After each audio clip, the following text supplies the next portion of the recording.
Hey, you Stygian Dogs, it's February the 25th, and this marks the release of issue number 29 of Conan the Barbarian from Titan Comics and Heroic Signatures. Titled Ghosts and Echoes Part 1, The Sharpened Tooth, Doug Braithwaite returns to the ongoing series, joining Jim Zub and Diego Rodriguez for this first issue of the latest arc. And this is a neat one, perhaps unexpected.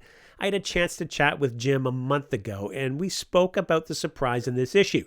And Jim expressed his gratitude to the current readership of the ongoing series. He cited your generosity and support as something that gave the creative team license to produce this unique issue of Conan. And what's the surprise? Well, we'll get into that. But first, let's check out this month's covers. We start with Roberto de la Torre's cover A and the cover H Virgin variant. Rob's always excellent. Here's Doug Braithwaite's great cover B. Cover C is from Martin Simmonds. Here's cover D from Jesus Merino, and finally cover E from Toby Wilsmer. Now, before getting into things, I wanted to let you know about a recent video on the Robert E. Howard Foundation YouTube channel. I had a chance to join John Bullard and Paul Herman to chat about and read Robert E. Howard's poetry, with particular focus on Volume 1 of the collected poetry of Robert E. Howard, edited by Paul. Check out the link in the video description and dive into Bob's poetry. You won't be disappointed. I've given myself permission to change things up a little bit. I'm going to offer a peek and a tease of the issue, along with some thoughts and a final review. I'll take a look at Jeffrey Shanks' essay. My page-by-page story retellings are a blast. They give me great joy, and they'll return from time to time in the future, but I'm aiming to free up some energy for other projects. Now, here we go. As mentioned, this is a peek and a tease. There will be image spoilers, but I won't linger long. But regardless, this is a fantastic comic. If you want a pure reading experience, and I know you do, grab a couple copies of your own. On the inside cover is an advertisement for Solomon Kane, Suffer the Witch, the novel by Shaun Hamill. Opposite that, credits for the teams at Heroic Signatures and Titan Comics. This, of course, is followed by the Numidian Chronicles, a map for wayfinding, and the Road of Kings introductory summary. Action here takes place in the Hyrcanian steppes. We'll talk more about that in Jeffrey Shanks' essay. That this issue exists is a testament to the generosity of the current Conan readership, the goodwill extended towards Jim Zub and the rest of the creative team.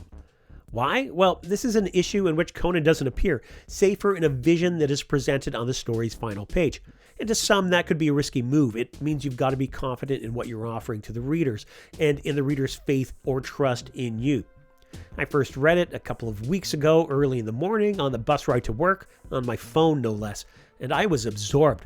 What we're getting is a rewarding, thorough introduction to Conan's new foe, Son of the Tooth. Born a runt in the Hyrcanian steppes, he's an unlikely survivor, worthless and weak, tormented by a presence that's asleep but always watching. It documents his twisted path from the whetstone, honing his ever-thirsty blades to frightening familicide and a new home found with the children of the woeful eye. That it is a child that undergoes this dark journey makes the grim violence of Doug Braithwaite's artwork all the more disturbing. The story ends a decade later in the Red Wastes, east of Shem, where a priestess of the Order, speaking of the failed attempt in Shadazar to resurrect Talsadum, tasks their assassin, Son of the Tooth, to find Conan.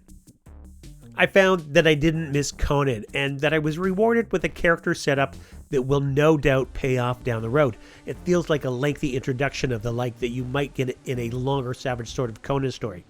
By the issue's end, you're settled in the knowledge that, geez, this is a particularly nasty character, regardless of demoniac celestial influence and cultish commitment, and you can't wait to see the inevitable run-in with Conan. After the final page, there's an advertisement for the Scourge of the Serpent trade paperback. Definitely worth checking out. It's excellent. And then we come to part 29 in Jeffrey Shanks' series of essays. This one is titled Hyrcania, Riders of Steel and Silk and Gold. The essay is prefaced with a quote from Robert E. Howard's The Hyborian Age. Now the Lemurians enter history again as Hyrcanians. Through the centuries they have pushed steadily westward, and now a tribe skirts the southern end of the great inland sea, Vilayet, and establishes the kingdom of Turan on the southwestern shore. In Howard's Hyborian age, Hyrcania is one of the earliest and resilient cultures, one characterized by nomadic tribes of horse warriors, loosely based on real-world analogs of the Mongols, Tartars, and Huns, and other peoples of the steppes. Howard traces their origins to the aftermath of the Great Cataclysm. When Lemuria sank into the Pacific, many of its survivors migrated westward, and those that moved to the broad eastern plains became the ancestors of the Hyrcanian peoples, developing independently long before the rise of the Western Hyborian kingdoms.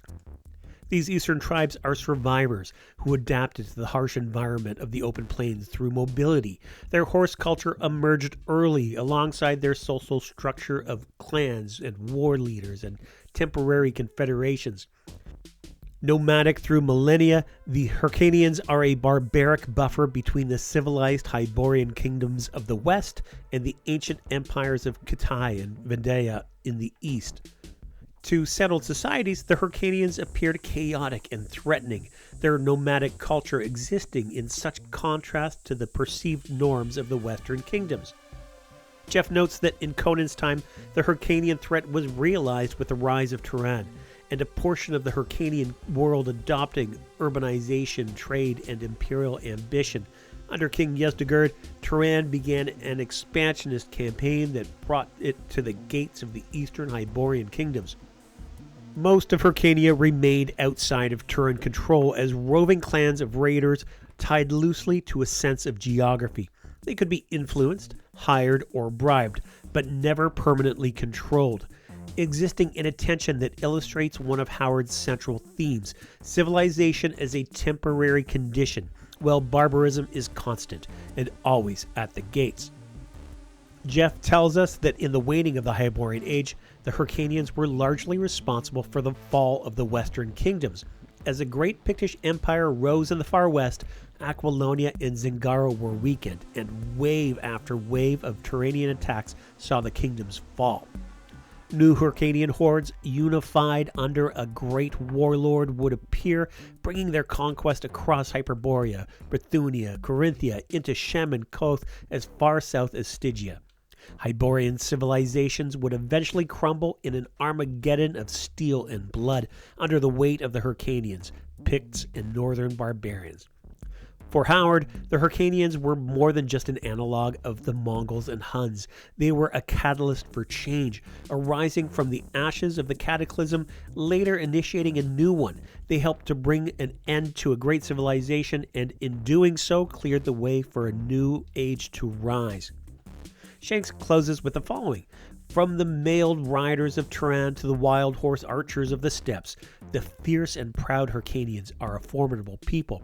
And now they have produced a dark warrior who may end up being Conan's most formidable enemy, the Son of the Tooth." As always, Jeffrey Shanks' essays are a must-read. After Jeffrey Shanks' essays is this month's cover gallery. And on the back cover, an advertisement for all the fun swag you can get.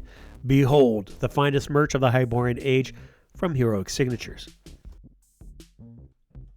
Conan the Barbarian number 29 by Jim Zubba and Doug Braithwaite is a bold endeavor, serving as a gruesome prelude to a new chapter of adventure in the Hyborian Age. Introducing a formidable new foe in Son of the Tooth, the issue is Cimmerian-free, and Conan's absence is key to its success. Zub is afforded the space to fully forge an antagonist of unspeakable malice, one whose corruption is rendered all the more harrowing through Braithwaite's depiction of the boy's descent into violence. The reader is left eager for Conan's inevitable confrontation, confident in the groundwork laid here. That we're treated to such a strong issue speaks to the mutual trust between the creative team and their readership. It's gratifying to see that faith on both sides rewarded by a willingness to take risks and embrace something new. It's a darkly compelling, confident, and well-executed entry, and it's a must-read. Thanks for watching, liking, consider subscribing. Remember to check out the Robert E. Howard Foundation YouTube channel for the recent conversation on Bob's poetry. And until next time, take it easy, you Stygian Dogs.